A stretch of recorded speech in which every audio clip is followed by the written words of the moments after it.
하나님 아버지, 현세의 논리를 가지고 영적인 진리를 판단하여 했던 저희의 교만한 마음을 버리게 하시고 오직 믿음으로 주님의 말씀을 받아들이는 겸손한 제자가 되게 하소서. 때로는 이해되지 않는 말씀이 있지만 그럴수록 더 깊이 주님을 신뢰하게 하시고 그때 저희의 영적인 눈을 열어 주옵소서. 이 땅에서의 고민과 걱정보다 천국의 영광을 바라보며 오늘을 담대히 살아갈 힘을 주옵소서. 오늘도 말씀하옵소서. 듣겠습니다. 예수님의 이름으로 기도합니다. 아멘. 성경 말씀 누가복음 20장 27절부터 40절까지 말씀입니다.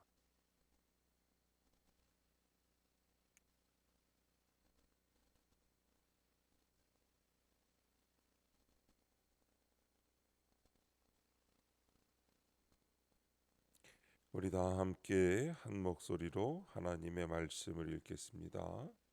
부활이 없다고 주장하는 사두개인 중 어떤 이들이 와서 물어 이르되, 선생님이여, 모세가 우리에게 써주기를 만일 어떤 사람이 형이 아내를 두고 자식이 없이 죽으면 그 동생이 그 아내를 취하여 형을 위하여 상속자를 세울지니라 하였나이다.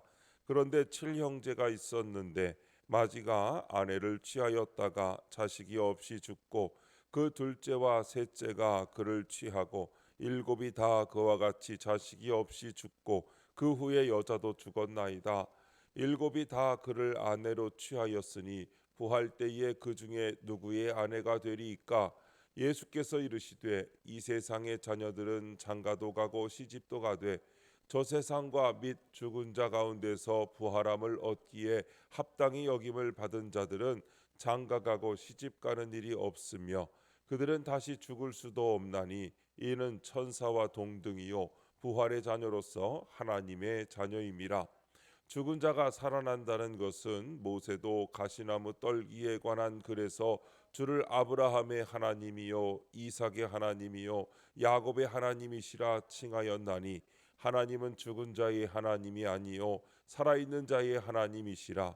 하나님에게는 모든 사람이 살았느니라 하시니, 서기관 중 어떤 이들이 말하되 선생님 잘 말씀하셨나이다 하니 그들은 아무것도 감히 더 물을 수 없음이더라. 아멘.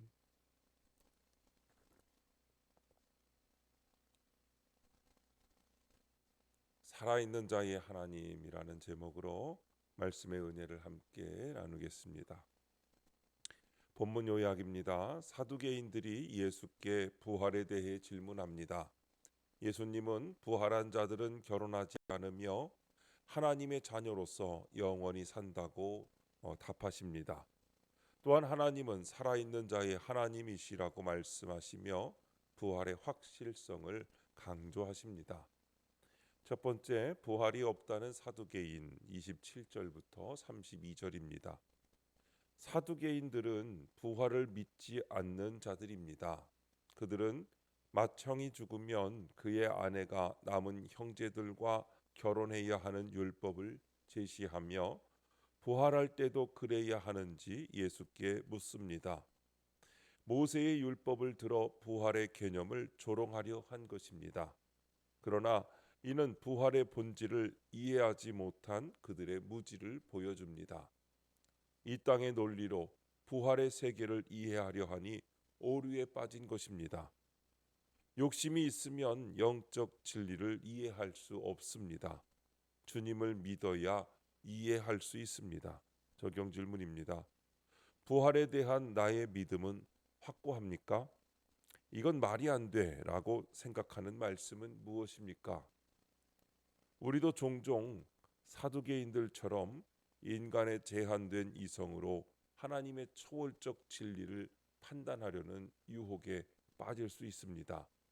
그러나 진정한 믿음은 이해를 넘어서는 순종으로 나타납니다. 부활에 대한 우리의 믿음은 과연 확고한지, 만약 내게 죽음이 임박한다면 부활의 소망이 두려움을 이길 만큼 강한 믿음인지 스스로 점검해 보아야 합니다. 또한 성경 가운데 이건 말이 안 된다고 생각되는 말씀이 있다면 하나님의 말씀은 인간의 이성을 초월하므로 이해되지 않을 때라도 겸손히 받아들이는 자세가 필요합니다. 믿음의 성장을 위해 부활의 진리를 묵상하고 의심이 드는 말씀은 기도로 하나님께 깨달음을 구하며 현실의 논리보다 하나님의 약속을 우선시하는 훈련이 우리에게 필요합니다. 부활은 단지 교리적 진리가 아니라 그리스도인으로서의 삶 전체를 바꾸는 살아있는 소망이기 때문입니다. 두 번째, 예수님의 대답 33절부터 36절입니다. 예수님이 사두개인들의 질문에 지혜롭게 대답하십니다. 부활한 자들은 이 세상의 결혼 제도에 매이지 않으며 천사와 같이 영원히 살게 되리라고 말씀하십니다. 이는 부활 이후의 삶이 현재와는 상상도 할 수 없을 정도로 다르다는 것을 의미합니다. 부활 후의 삶이 단순히 현세의 연장이 아니라 전혀 새로운 차원의 존재 방식이라는 것입니다. 성도는 현재의 삶 이후 천국을 바라봐야 합니다. 부활의 소망은 우리로 하여금 영원을 위해 살아가게 하는 원동력이 됩니다. 적용 질문입니다. 영원한 생명에 대한 소망이 현재 내 삶에 어떤 영향을 주고 있습니까? 부활의 소망은 먼저 우리로 하여금 삶의 우선순위를 재정립하게 합니다. 너희 보화가 있는 곳에는 너희 마음도 있다는 말씀처럼 우리의 시간, 재능, 재물을 영원히 남을 가치에 투자하도록 인도해 줍니다. 매일의 선택에서 말씀과 기도, 영혼 구원, 하나님 나라 확장과 같은 영적인 가치를 우선시하는 삶을 살게 됩니다. 그리고 부활의 소망은 고난의 의미를 새롭게 해석하게 합니다. 현재의 어려움을 영광의 과정으로 바라보는 눈을 열어줍니다. 그래서 고통 속에서도 감사하며 인내할 수 있는 힘을 공급받게 됩니다. 또한 부활의 소망은 삶의 목표를 재설정하게 합니다. 세상적인 성공과 명예보다 천국 시민으로서의 소명을 이루는 데 집중하게 됩니다. 죽음조차 주님과 영원히 함께할 문턱으로 바라보게 되는 것입니다. 이것은 노년이나 질병 중에도 소망 가운데 담대할 수 있는 힘이 됩니다. 부활에 대한 소망은 오늘 내가 하는 모든 선택과 행동, 심지어 작은 희생까지도 영원한 하나님 나라에서 아름다운 열매로 맺히리라는 확신이 되어서 우리로 하여금 더욱 담대하고 지혜롭게 살아가게 할 것입니다. 세 번째, 부활의 확실성 37절부터 40절입니다. 예수님은 모세의 기록을 인용하여 부활의 확실성을 증명하십니다. 모세가 하나님을 아브라함, 이삭, 야곱의 하나님이라고 부른 것은 그들이 하나님 안에서 여전히 살아있기 때문이라고 하십니다. 따라서 하나님은 죽은 자의 하나님이 아니라 산 자의 하나님이라고 하십니다. 예수님은 구약 성경을 통해 부활의 진리를 확증하십니다. 그리고 이로써 부활이 하나님의 영원한 계획임을 보여주십니다. 즉 부활은 나를 향한 살아계신 하나님의 구원 메시지입니다. 적용 질문입니다. 하나님과의 관계 속에서 영원한 생명을 누리고 있다는 확신이 있습니까? 그 확신은 어디서 옵니까? 부활이 없으면 너희 믿음도 헛것이라는 말씀처럼 부활의 확신 없는 신앙은 공허합니다. 그러나 우리는 예수는 주시라 시인할 때 이미 그 부활의 생명 안으로 들어간 사람이라는 것을 알아야 합니다. 부활의 확실성은 우리의 기도 생활을 변화시킵니다. 산자의 하나님을 섬기는 우리는 기도할 때마다 살아계신 하나님과의 생생한 교제를 경험하게 됩니다. 아브라함과의 언약을 기억하시는 하나님께서 지금도 나와의 관계를 신실하게 이어가시리라는 확신이 기도에 담대함을 줍니다. 조상들의 하나님께서 지금 나의 하나님이 되셨다는 사실은 나 역시 그 영원한 생명의 계보에 합류한 자인 것을 선언합니다.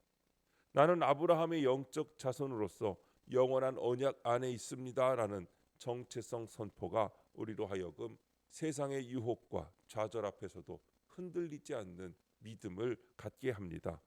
부활의 확신은 현실적 고난 속에서도 소망을 잃지 않게 하는 것입니다. 오늘의 어려움이 영원한 영광의 과정임을 알 때 우리는 불평 대신 감사로, 절망 대신 인내로 나아갈 수 있는 것입니다. 오늘도 하나님의 말씀을 통하여 부활의 소망을 가지고 여러분의 삶 가운데서 기쁨으로 살아가는 복된 그리스도인들이 되시기를 주님의 이름으로 축복합니다. 기도하겠습니다. 하나님 아버지, 저희에게 부활의 소망을 주셔서 이 땅에서 영원을 사모하며 살게 하시니 감사합니다.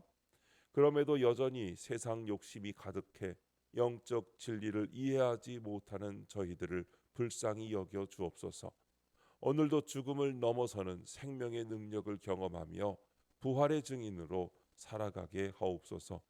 주님, 이 시간 주님께 기도하는 성도의 기도 가운데 함께하여 주시옵시고 주님의 세미한 음성을 들려주시며 그 선하신 손길로 붙들어 주시옵소서. 우리 주 예수님의 이름으로 기도드립니다.